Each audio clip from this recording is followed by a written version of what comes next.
alafu tamjibu. Sawa sawa? Yes. So if Eric is ready, we can have this conversation going. He's ready. We can have this conversation.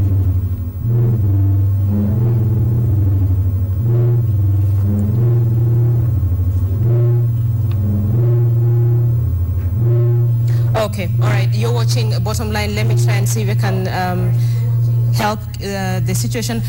Kioko, umesikiza maneno ambayo Perez amekuwa akisema. Ni mama ambaye amepoteza mguu mmoja na anasema kuwa imekuwa ni vigumu, manake watu wanamwangalia wanasema wanamwangalia wanasema ni kilema, kisha yasema kuna watu ambao hawamuaccept manake hana mguu mmoja. Wewe hauna mkono mmoja, umesonga mbele hivi sasa, ni DJ, una familia. Ikiwa ungeweza kumuongelesha Perez, ungemwambia nini? Ningeweza kumuelezea kitu ya kwanza. Muongeleshe pale kwa hiyo kamera. Perez, mimi ningetaka kuelezea hivi, kitu ya kwanza ujikubali, na ukishajikubali jua kama una talent yoyote tu, hebu jaribu kuitumia, usijaribu kuilalia. Juu kama mimi yenyewe venye nilipoteza hii mkono yangu, hapo mbeleni nilikuwa DJ na bado sasa hii mimi ni DJ. Si ati nilikuja kujidharau kusema ati siwezi fanya kitu ama ati mtu akiniona ananidharau. Sisi kitu ya kwanza, ukiwa vyema haujapoteza pati yote kwa mwili, jua hujamaliza kuumbwa. Kwa hivyo kila mtu ana time yake, na hivi si ati ndio Mungu amesema tukue ama tulizaliwa hivyo. Hii ni mambo ya dunia. Weza kujikubali, naweza kujua maisha bado iko na unaweza endelea vizuri.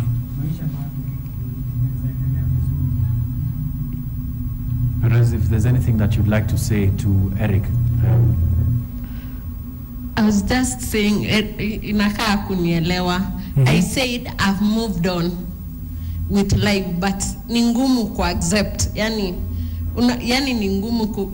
ni ngumu ile ukiona mguu unakumbuka what happened na ni country yako.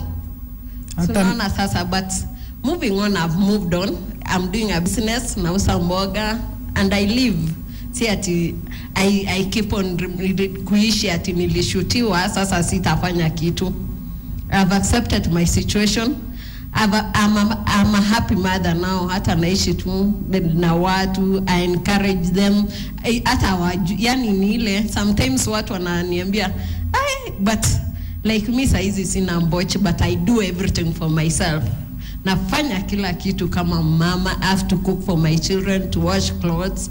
Unaona, lakini mwingine pala ataona naumia. Sasa unaona nimeendelea. Sasa ndio nakuelezea hivi. Fantastic testimony. Fantastic testimony from between Perez and Eric with respect to that. Perez, you can have a seat, but thank you for telling us that, and thank you for sharing with us the fact that you've been able to move on.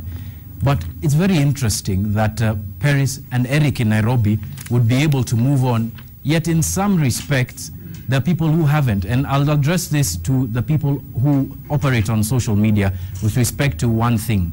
#WeAreOne.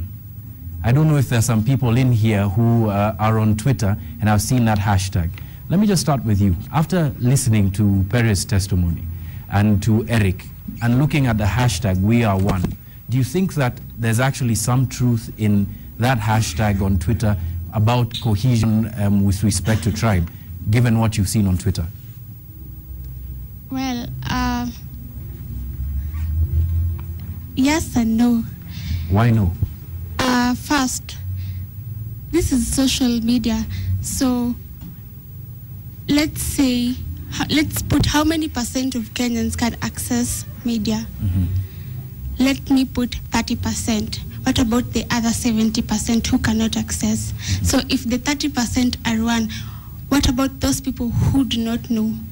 Do you think as Kenyans, both on social media and off it, that we are pushing this message about oneness, or do you think that message is actually fake because there have been those kinds of statements? Let me say it's fake because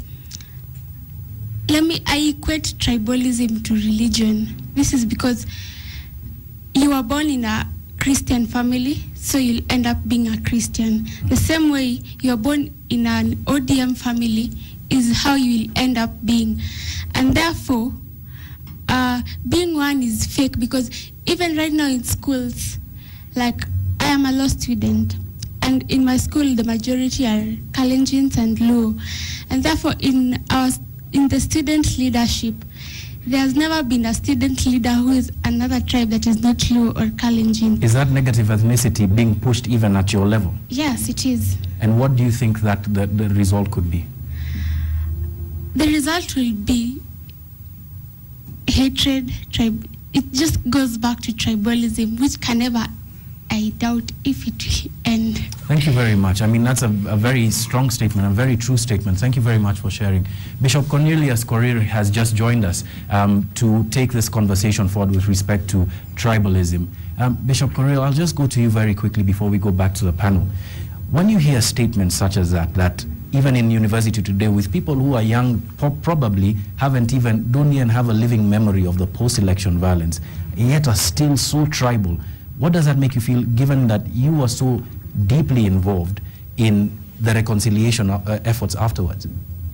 Once we have that kind of experience with the young generation, it's a sign that the nation may not grow, because the young generation is growing within this atmosphere of ethnicity, which is not good for the country. Because education is supposed to cut off what was past and now begin the new. So if with that experience still there, that means the country has not moved forward. Who do you think is reinforcing these stereotypes? Because young people, like I said, a lot of them don't have a living memory of the post-election violence. Yes, they hear the politics today. Who do you think specifically is reinforcing the tribal stereotype that you see now in schools and everywhere? Just the leadership of the country. Look at what is happening now, how the parties are formed. Is actually literally the leadership. They are the one. Can we blame leadership though? Sorry to cut you off. Can we blame leadership though? Remember the saying, charity starts at home. It is actually the whole society structure. Leadership on political side, leadership on or religion side, or because religion is supposed to bring people together. But that is not happening. Why isn't it happening? You're a cleric, you belong to one faith, and you speak to people from different faiths.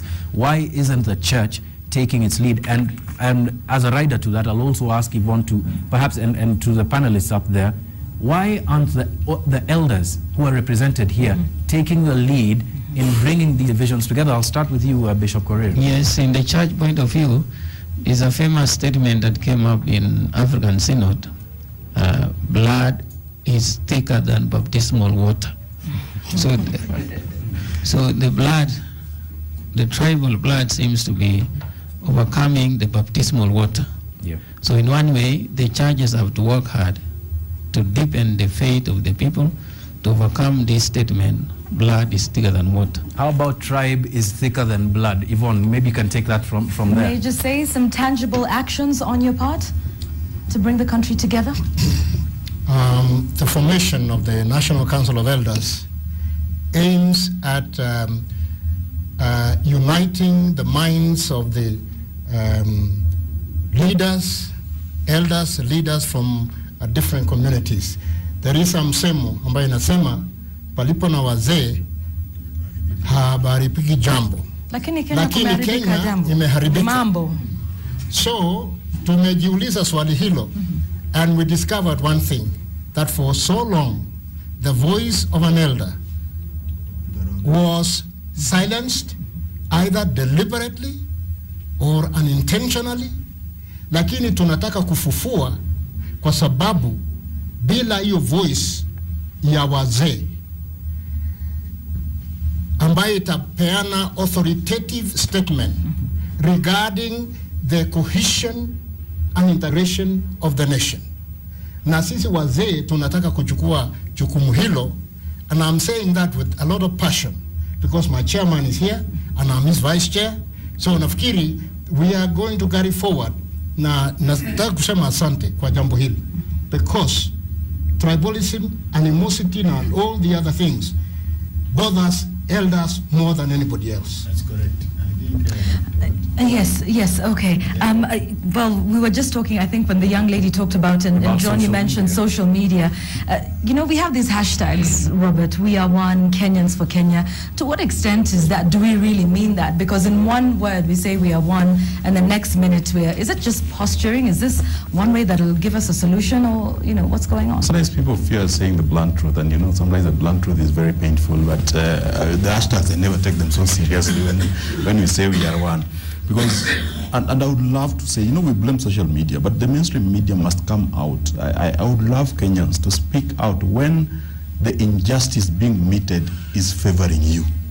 If today the injustice being meted by Raila is favoring a Luo should come out and say, no, I don't want you to favor me because you are injuring so-and-so. If it is favoring Kikuyus must come out and say, no, we don't want to be favored at the expense of so-and-so. As long as we are quiet of that. The media, we love the profits. Is that possible though, Joe, Robert? I think it's very possible. Do you think so? If you're a beneficiary of tribalism, I hardly think someone will say, this is unfair. And I think, I've checked, I worked in Congo and I lived in Rwanda for some time, and I say that our tribalism is not tribalism can talk of the negative ethnicity we see in Africa. If you go to Rwanda and you go to Congo, there are tribes in Congo who believe in eating others. They believe that the others are not people, they should be eaten. They are cannibals in Congo. There are tribes in Rwanda, even in Nairobi University, if you go, there's a tribe who cannot come to a class where another tribe is, the tribe they hate.